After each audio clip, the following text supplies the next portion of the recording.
The best running back coach in America resides in South Bend, Notre Dame, coaching Jeremiah Love. Except right now he's in Morgantown at Cheat Lake. What the heck's he doing there? It's time to speculate.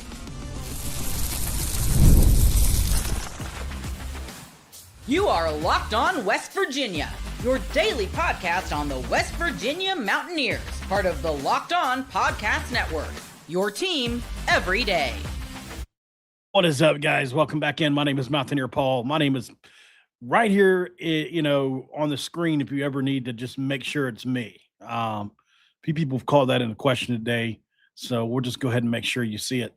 I am your host. This is Locked On West Virginia. Thank you guys so much for joining in as we dive into another episode of Locked On West Virginia. Going to be brought to you by our good friends, and we haven't talked about these guys in a while. In Game Time, right now with Game Time, guys, download the Game Time app, create an account, and use the code Locked On College for $20 off your first purchase.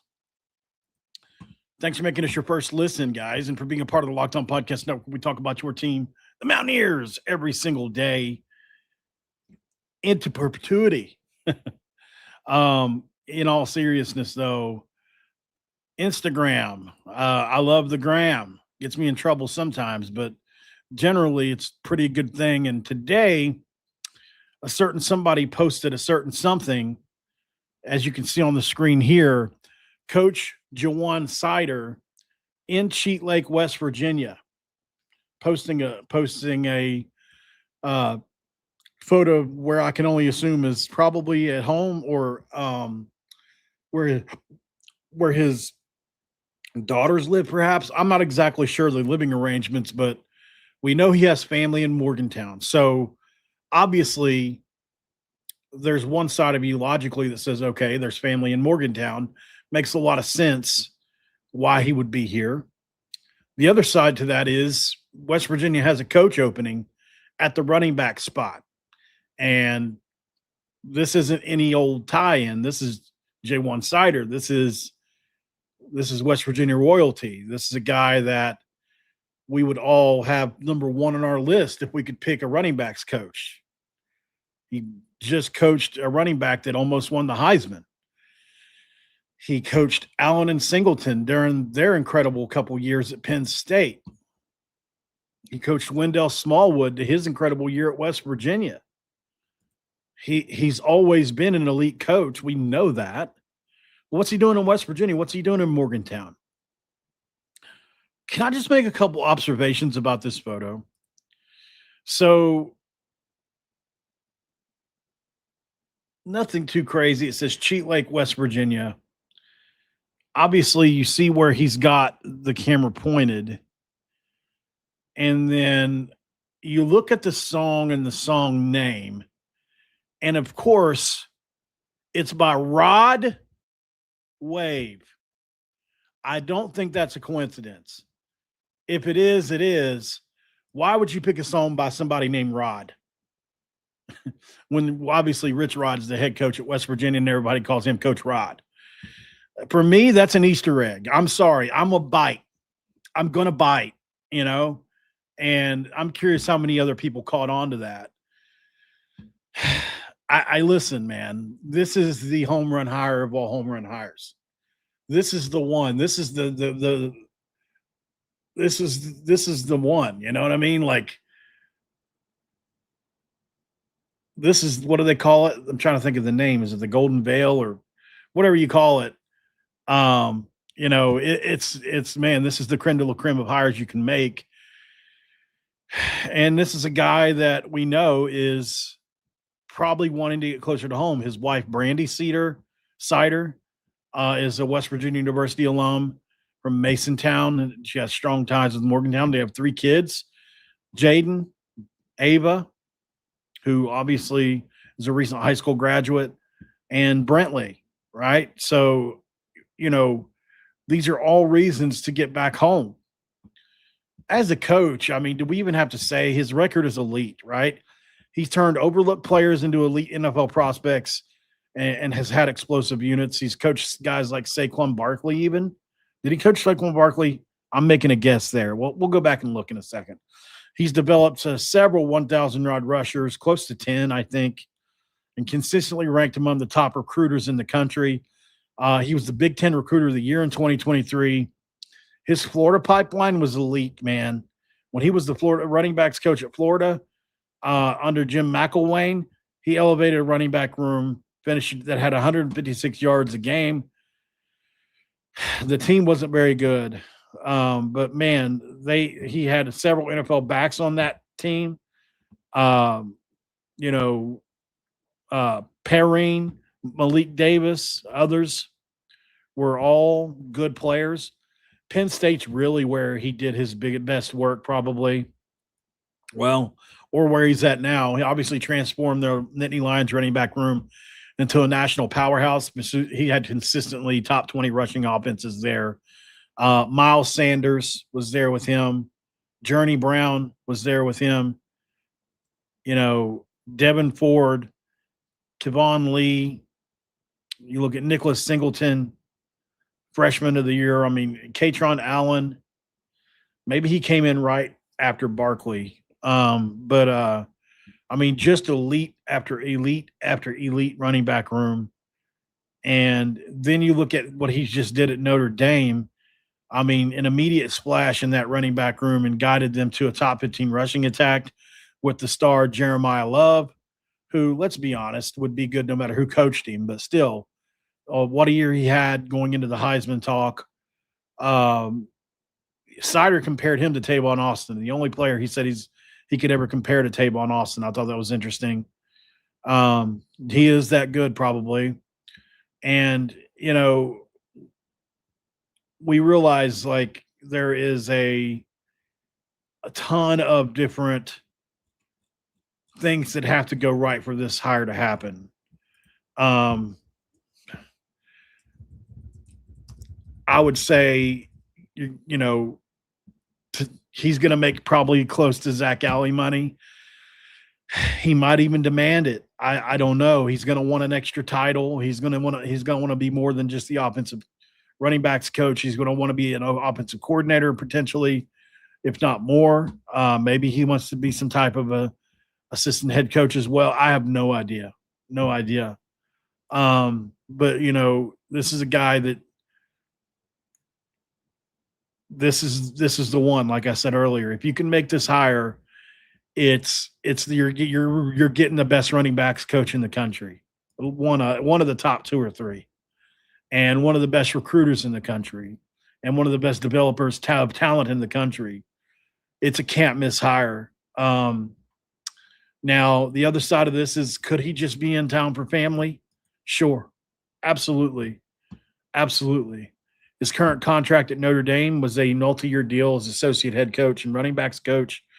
7-figure annual salary exceeding $1 million, making him one of the highest paid position coaches in college football, and third on Notre Dame's staff. So to think that we're going to pull him away without just some incredible, insane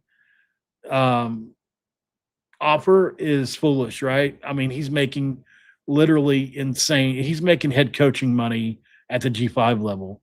So you have to put it in context. West Virginia would have to give him probably $1.5 million or $1.3 million. And you're going to have to give him at least the offensive coordinator title, I would imagine, at least. I don't know as far as hierarchy goes, what's considered better. He's the associate head coach at Notre Dame and running backs coach. Is offensive coordinator better than associate head coach? I have no clue. I honestly don't know. But I mean, I'm sure you could cook up a title that would be significant for him. But yeah, you're going to have to go over that million mark, and you're going to have to come up with a really great title, whether that's OC or something else. You do that, you could probably get him to come home. And not to mention just having the Notre Dame job is, I mean, while it's a bit of a pressure cooker, it's also, you're going to get elite players, especially at running back. They have one of the greatest running back traditions in the history of college football, starting with Paul Hornung, and others, and moving all the way through Jerome Bettis. And I mean, you can go on and on and on about their running backs. So yeah, we get that. West Virginia is not that, but it's home, and the pull of home, you can't deny the pull of home. So I think this is an exciting possibility. I just, we're obviously speculating on what will happen here. I don't know that. I don't know that it's going to happen. If you're asking me to put I think it's 50-50. I would say, because I think Rich Rod is motivated to bring us a national championship. And in order for that to happen, you have to pay national championship prices. You have to get the best. J1 Cider is the best. You give him Amari, you give him other guys.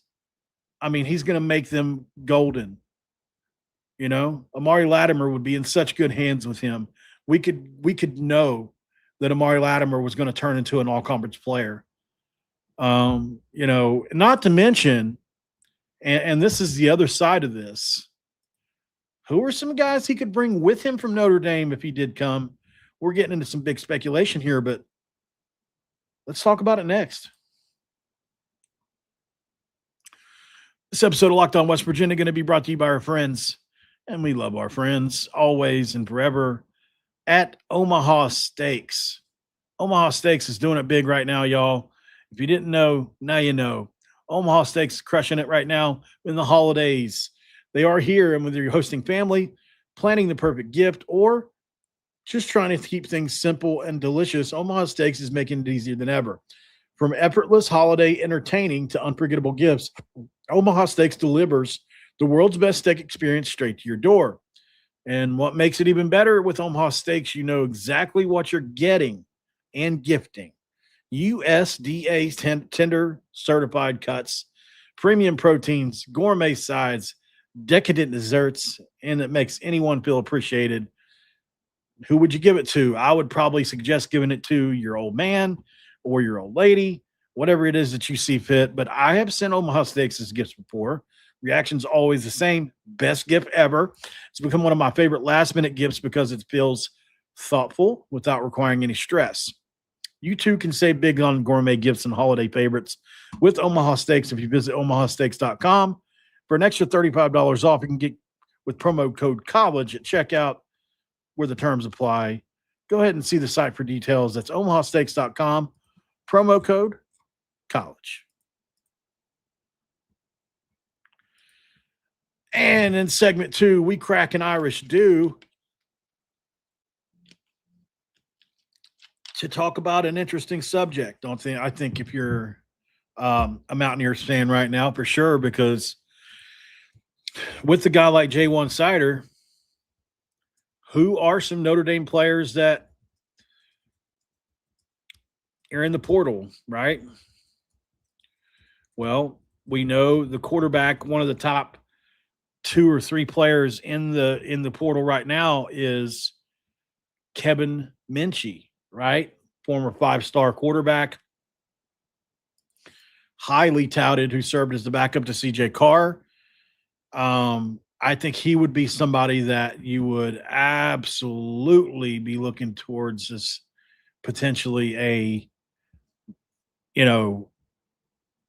could he have a relationship with Juan Cider and be somebody that you could get maybe, I mean, you at least have to look at it. He's an elite dual threat player. They've got him rated in the top. I think they got him rated as a second rated quarterback. And then there are other players that Notre Dame has had to go in the portal, even last year to an extent. So, there's a ton of people out there that maybe J1 will have a relationship with. But obviously, if you're looking at the Notre Dame roster, let's see if I can get it pulled up really quick. I want to look at their running back room. I wasn't sure.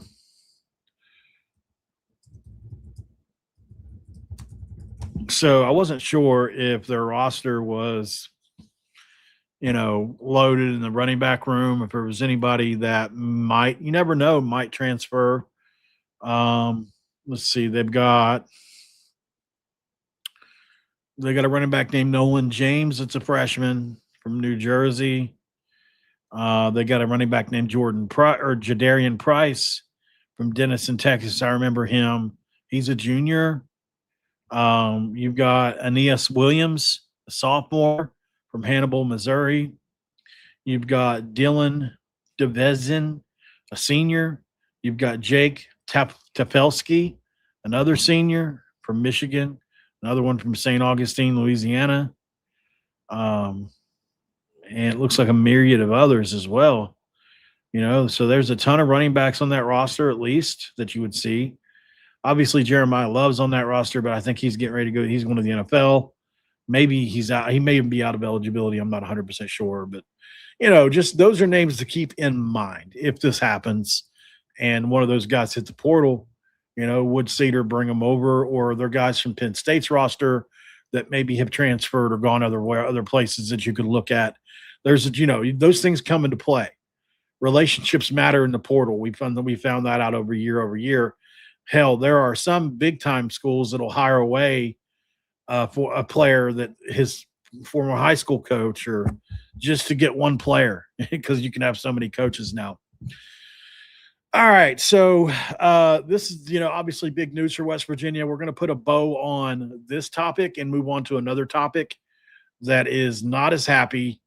But yes, obviously, Juan Cider would be an enormous hire for West Virginia. It would be everything you could possibly want and more. So hopefully it happens. If it doesn't, I trust that they'll get somebody really good. But I mean, man, it feels like after that screenshot, can we just talk about it one more time? Not only did he post a screenshot of him being in Cheat Lake, West Virginia, but the name of the song is Rod Wave. Come on, man. Please tell me that's not a coincidence. It's just too good of what a coincidence, It's crazy to me. Coach Rod Wave. All right. Let's talk about some Pro Football Focus grades, man. I really didn't even want to go over this just because it's such a negative, crappy thing. But at the end of the day, man, these guys are getting paid. People who having to remind me of that.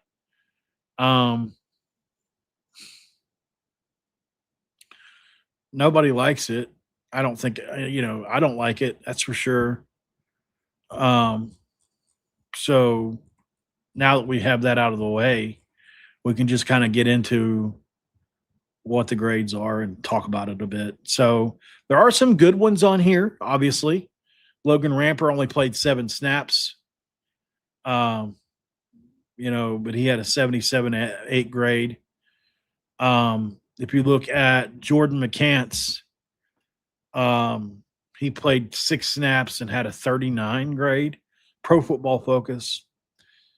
You know what I'm going to do, guys? I'm going to copy and paste this into this, and I'm going to ask it to separate it by position. Hold on a second.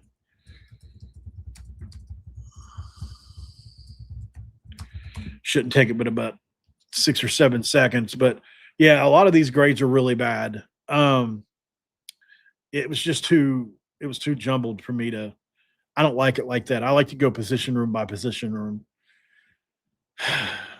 If you can use, I'll tell you what, guys, AI has made my life a lot easier when it comes to I have to do the legwork and figure out, I have to put my thoughts into it.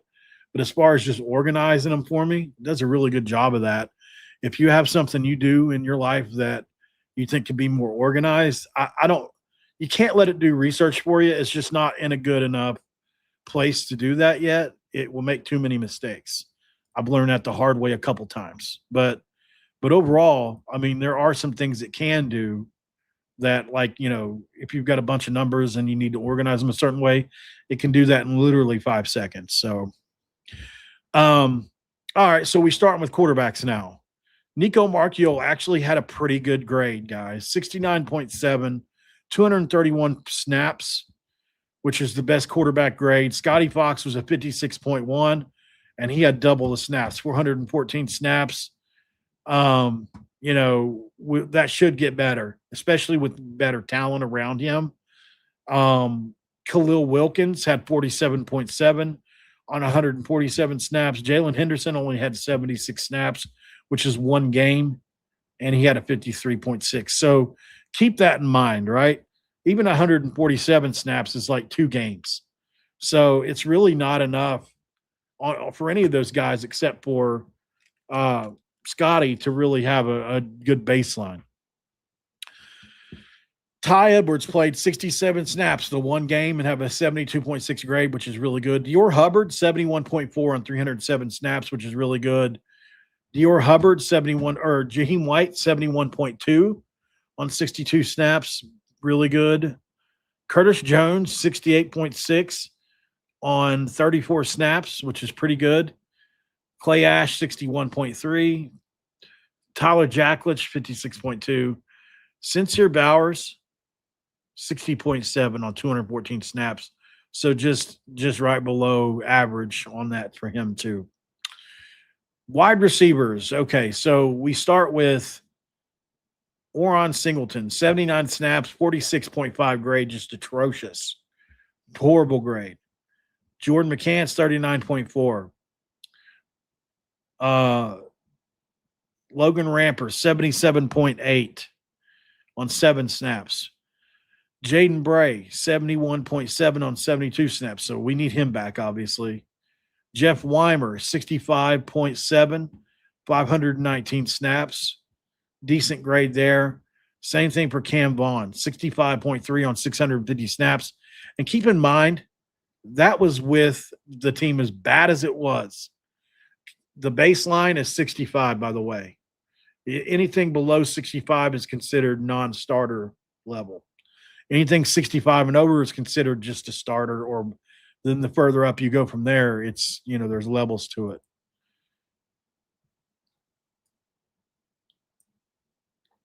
Looking at, let's see, Preston Fox, 64.1, Gerard Bowie, 61.5, Armoni Weaver, 61.4, Christian Hamilton, 60, Rodney Gallagher had a 59.1. That's got to get better. He had over 500 snaps. Justin Smith-Brown, 55, not great. Tight ends, there are really only 3 guys that got significant snaps. That's Jacob Barrick with 58.1, 254 snaps. Ryan Ward, 55.2, 213 snaps. Grayson Barnes, 50.4 on 516 snaps. Now we get to the offensive line, and this is where I start to get – my blood starts to boil right here. It really does. I can't believe it's as bad as it was, but we'll go to break, come back, and address it. This episode of Locked On West Virginia going to be brought to you by our friends, and we love talking about these guys too, at FanDuel. With FanDuel, guys, if you didn't know, I'm sorry, we're at Game Time today. With Game Time, pretty simple thing with them. The World Cup is coming back to North America for the first time since '94. And with 48 teams for the first time ever, it's going to be massive. But let's be honest, getting tickets is usually the hardest part. That's why the Game Time app is clutch, finally giving fans a real advantage when it comes to snagging seats. With Game Time, you can track price drops in real time, get alerts when great seats open, and buy tickets the moment they hit the app. It puts the power back in your hands, guys, and makes going to the World Cup realistic instead of impossible. You pull up the app, the layout makes it really simple for you, and you scroll through the matchups, compare seat views, etc. The seat view feature is a game changer. You can literally see what the field or the pitch looks like from the exact seat you're going to sit in before you buy. Pretty good stuff there.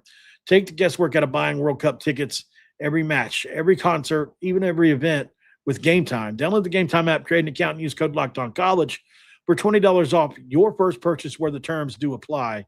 Again, create that account, download the app, create that account, and use code LOCKEDONCollege for $20 off. Game Time. And you'll find out that question of all questions. What time is it? It's game time.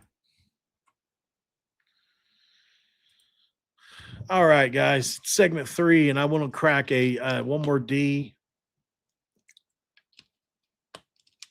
My mouth's getting dry on me here. back to the Pro Football Focus grades. So there's some bad ones here. I'm not going to lie, man. Really bad.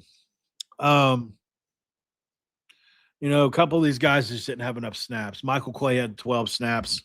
Brandon Homedy, 12 snaps. Landon Livingston on the year, 64.9 grade, 754 snaps. That's average. That's basically starter. You're 1/10 of a point off from being starter caliber. That's a great sign. He's younger. I think he was a sophomore or junior this year. So that means he should have a big step up next year with better offensive line. Carson Lee, who I said should have started this year or played a lot more, 64.3 on 140 snaps. Nick Cray, 63.1 on 860 snaps. Ton of snaps. An average grade as well. Just a tap below starter. But, you could see something there to build with. Same thing with Donovan Haslam, 61.5 on 444 snaps. Tykees Crawford had a 60 on 705 snaps.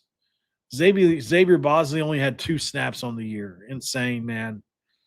Malik Agbo had 57.1 on 360 snaps. That's not good.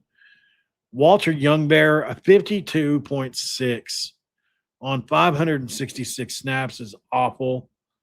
Robbie Martin, 48.8 on 6 snaps. Josh Isosa, 47.9 on 47 snaps. And then the worst guard in all of college football by the numbers. Kimo Makaniole, 700 snaps, a 43.7 Pro Football Focus grade, abysmal grade, critical offensive line weakness. I still say it's unforgivable that Jack McNeil played him. I'm waiting for him to be let go any day. I'm not going to get off this. If they decide to keep him, I think it's going to be a critical error in this rebuild. But maybe they could still win in spite of him. I have no idea. But he has a lot working against him, obviously. We've talked about the article before. If you guys have never heard me talk about it, it's this one right here. It's an article I have pulled up if you're listening. It's by Troy Montgomery. It was April 30th, 2025. The article headline says, "This dude sucked. Former Steelers offensive lineman talks utter turmoil. Former coach Jack McNeil Jr. brought to Pittsburgh." It's like one of the worst. It's like one of the worst headlines you could possibly have. And then it goes on to say just how political everything was, how difficult it was for some people that weren't trying to be buddy and remain in that starting lineup. And so Johnny Galecki, a guy who had played a bunch the year before, was cut because he didn't want to be buddy with Big Nell and everybody else, according to him. This does not have Big Nell's side of the story, and I do think it's important to mention that. But it's a big data point on a bunch of other data points. What are those other data points? The performance of the offensive line as a whole. It's 1 year. I get that too. It's your first year. Totally get that too. He also only had a 1-year contract. That's another big part of this. But if you look at the scores that some of your guys got, it's just abysmal, man.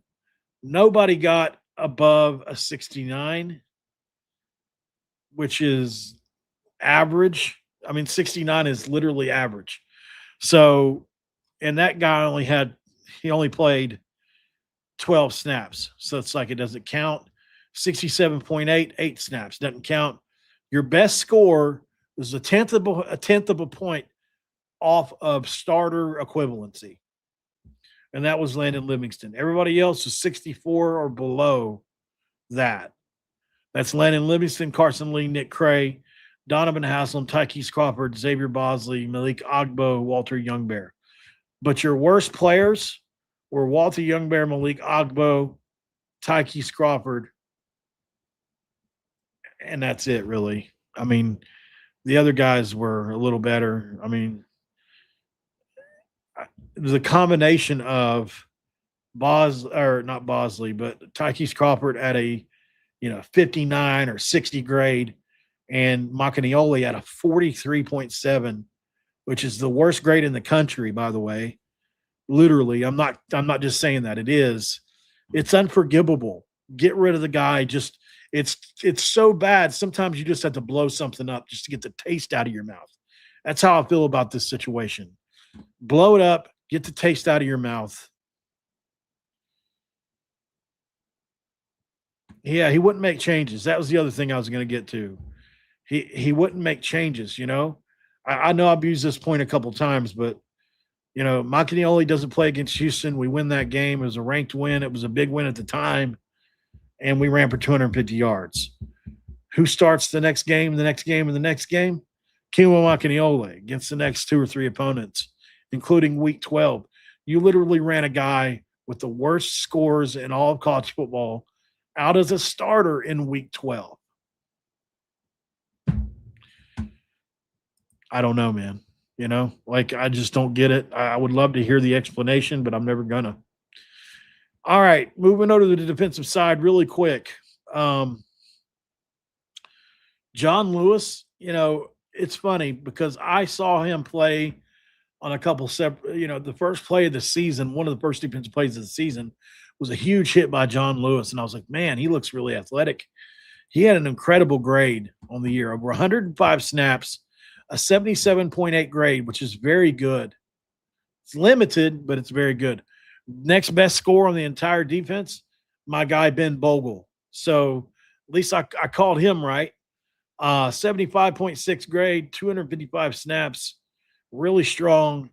Only will get better next year, I imagine.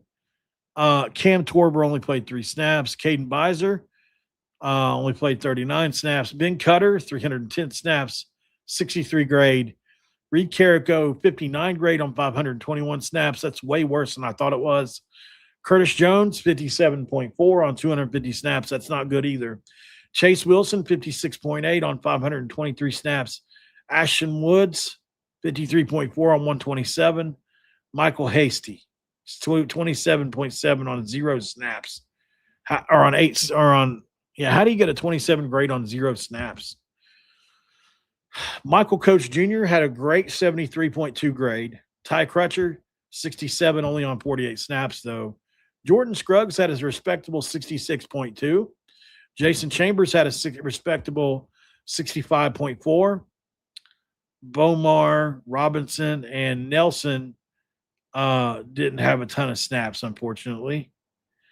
Safeties wise, Jordan Walker had another big grade there too. Derek Carter, 67.1. Jordan Walker, 73.1. Darren Lewis, 65. Julian Horton, 63.1. William Davis only had 4 snaps on the year. Israel Boyce, 254 snaps, a 60 grade. Kikora Tarnu, similar numbers, 58.2 grade. Zay Jennings, only 11 snaps. Justin Harrington, 84 snaps. Caleb Gray, 9 snaps. Nick Taylor, 46 snaps. Eddie V had a 70 grade. Devin Grant had a 68 grade. Nate Gabriel had a 64.9. Hammond Russell had a 63.4. Jackson Beiser, 62. Elijah Simmons, 62. Eddie Kelly, 61.8. Wilson Telemax, 60.5. But the only one of these that have any more than 175 snaps that remain are Asani Redwood and Corey McIntyre. Corey McIntyre, 53.8, and Asani Redwood at a 60.1. Outside of that, you've got Jamori Robinson at a 50. That's the next worst to Kimo Macaniole and Chris Filippo, who is a true freshman. He's going to get better. Jamori Robinson, your highest paid off-season player at Bandit, a 50.7 Pro Football Focus grade. It's robbery, man. A lot of that stuff's got to improve, man. There's no doubt about it. We need to get guys up in the 70s and 80s, high 60s, 70s and 80s ASAP. Hopefully next year's the year for that. Thanks for making Locked On West Virginia your first listen, y'all. and for being a part of the Locked On Podcast Network. We talk about your team, the Mountaineers, every single day. Like the video before you go. Share it out into the world if you can. Subscribe if you're new around here. We're this close to 8,000 subscribers. And I would thank you so much for all you do for me, guys. You guys keep me grounded. You keep me grateful. And Christmas is coming up. So if you guys need somebody to talk to, if you're feeling lonely this time of year, if you're having some kind of issue that you need to take care of, please allow me to help you with that. Reach out to me. I'm here. I have no ego. I'm just here to help. Honest to God. You can find me at Paul Mountaineer on X, or you can email me, which I'll put in the chat, ROCKELPAUL0 @gmail.com. So if you ever need to email me anything, please do so. I would appreciate you so much. And I don't mind helping you in any way, shape, or form. Other than that, guys, I'm out of here for the night. Got a PlayStation Pro today. I just went out and got one. I was like, screw it. I'm going to get myself a Christmas gift. Drop $500 or $600 on a PlayStation Pro today. I haven't got myself anything in a while, so I decided to do it. So I'm going to go play that thing for a bit, but I do appreciate y'all. Like I said, make sure you check out Locked On Big 12 if you get a chance. Does a great job over there with Drake Toll. Don't forget about our Everydayers Club. If you want to be a part of that, obviously, if you're always watching these all the way till the end, you're most likely a big fan of the shows and all the Big 12, all the Locked On shows. We love you to be interested in them. Not just mine, mostly mine, but we should like you to do the others too. Whether that's Locked On Big 12 or Locked On Oklahoma State or wherever. If you want to stay, involved, you can do so through the Everydayers Club. That's right. The Everydayers Club is for you, man. If you're still here, here's the link. It's in the chat. There you go. All right, guys, I'm jumping out. I will see you guys tomorrow unless something breaks tonight. If something does, we'll be on it for sure. We'll try to be the first on it. Until then, how about we just go ahead and don't forget to cue those country roads.